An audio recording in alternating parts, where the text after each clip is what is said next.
Bonjour, à la une de la presse sénégalaise de ce vendredi 22 mars 2019, le journal L'Observateur nous parle de cette affaire d'escroquerie à la Banque Atlantique.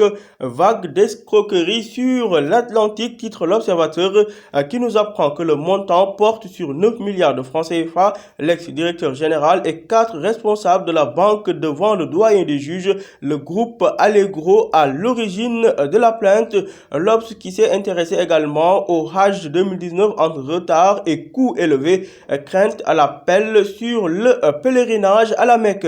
L'Obs a également jeté un coup d'œil attentif sur ces séries sénégalaises. Mbettel, idole, maîtresse d'un homme marié, regard critique sur les séries sénégalaises. À ce propos, Lamine Ndiaye, le comédien, de dire que le téléfilm sénégalais n'est pas fait que de parlotte. Ibrahim Mbaye Sopé de rajouter que ce n'est que le miroir de la société. À Thiaroye, un règlement de compte entre deux gangs vire au drame. En équipe nationale du Sénégal, absent de la séance d'entraînement hier, alerte sur Khalidou Koulibaly et Mbaye Niang, renseigne L'Observateur. Le journal Libération de ce vendredi évoque les manœuvres frauduleuses autour d'un crédit de 9,3 milliards de francs CFA et ça se passe à la Banque Atlantique.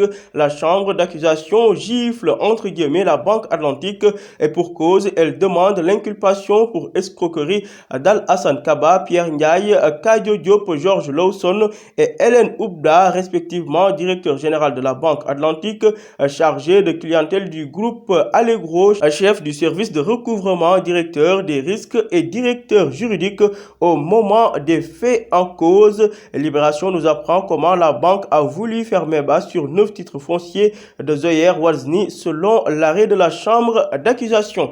En Italie, confidence d'Ousseinoussi lors de sa garde à vue. Je suis victime de votre politique, j'ai perdu 3 enfants en mer. Rappelons qu'Ousseinoussi, le chauffeur de bus en Italie, a tenté d'immoler par le feu une cinquantaine d'enfants en Italie. À la une du journal Les Échos, sale temps pour la Banque Atlantique.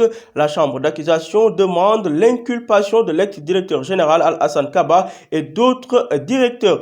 Toujours à la une du même journal, crime crapuleux au centre commercial de Thiaroye-Gare. Un portefeuille tue son collègue pour un sac de patates volées. Le portefeuille sénégalais et la victime, un Guinéen, ne s'entendaient pas sur le prix de vente. Le meurtrier en cavale a été finalement identifié et localisé. Et puis Les Échos revient sur ce geste de folie sur le franco-italien qui voulait brûler 51 écoliers. Ousseynou Ly met l'Italie sens dessus-dessous. Il est inculpé pour prise d'otage, massacre, incendie et terrorisme.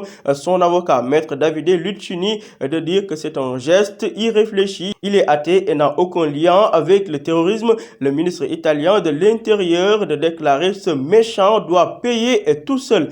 Près de 100 millions avec le titre foncier d'autrui. Oulimata Dioum, condamné en instance, puis blanchi, est-elle intouchable, s'interroge Les Échos. À la une du journal Vox Populi, affaire de l'incendie du bus à Milan, l'Italie bouillonne de colère. Ousseynoussi risque de perdre sa nationalité italienne. Le tweet ironique et polémique du fils de Donald Trump est également évoqué par Vox Populi, qui nous apprend que les Sénégalais d'Italie en rognent contre leurs compatriotes. Faible taux de couverture, 65% des Sénégalais sont privés d'assainissement selon le journal Vox Populi qui s'est rendu à Sangalkam à la veille de la remise des bulletins semestriels. Le bureau du censeur du lycée de Sangalkam a été incendié. La thèse de l'incendie volontaire avancée. Pour ce qui est du meurtre de l'enseignant Henri Ndiaye, la lycéenne de Diourbel et sa mère sous mandat de dépôt. Les 2 autres enseignants libérés mais sous contrôle judiciaire. Insolite cette fois-ci au Burundi, des écolières en prison pour avoir gribouillé la photo du président. À la une du journal Le Quotidien, contradiction sur le retour des exclus du Parti Socialiste. Polémique socialiste, titre Le Quotidien, qui précise que Wilane et son adjoint ne portent pas la même parole. En effet, Abdoulaye Wilane est-il allé au-delà du communiqué? En tout cas, pour Moussa Bokar Thiam, nous n'avons jamais demandé aux exclus de revenir dans le Parti Socialiste.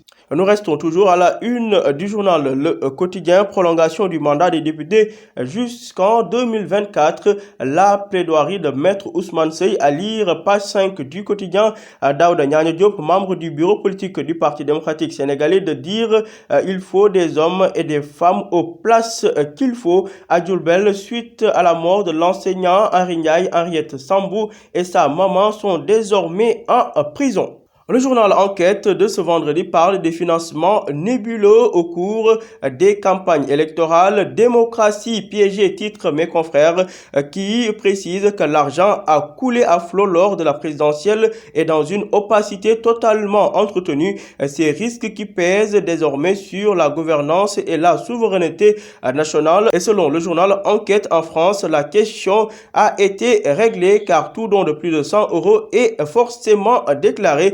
Le secrétaire général du GRADEC préconise de fixer un plafond pour les dépenses de campagne. Durcissement politique migratoire italienne, la botte paradis perdu de l'immigration. Et pour ce qui est de l'affaire d'apologie du terrorisme, le lycéen Sayer Kébé jugé le 27 mars prochain. Le journal Enquête qui s'est également rendu à Denis Birom Ndao où Génération Foot a inauguré son lycée pour rendre plus effectif le concept sport-études. Terminons avec le quotidien sportif. Stade CAN 2019, adversaire des Lions ce samedi à Madagascar. Les forces et faiblesses des Baréa à lire à la page 7 de Stade. Stade qui est également revenu sur la problématique relative à la fluidité dans le jeu des Lions du Sénégal, ces écueils qui freinent les Lions, les profils des joueurs en question. Cheikh Ndoye de dire on est toujours critiqué. Pour Moussa Konaté, je ne comprends pas les critiques envers Sadio Mané. CAN U23, Ibrahima Ndiaye, buteur à l'aller, de dire nous allons nous qualifier chez nous au Sénégal. Coupe du Sénégal, hécatombe chez les ténors après l'élimination du Casa Sport. C'est au tour de Jaraaf et AS Pikine de sortir de la compétition. Terminons avec le retour aux affaires en sélection ce vendredi de Cristiano Ronaldo et Lionel Messi. Paris risqué pour Messi. CR7 assoiffé de records. À vos journaux et bonne lecture.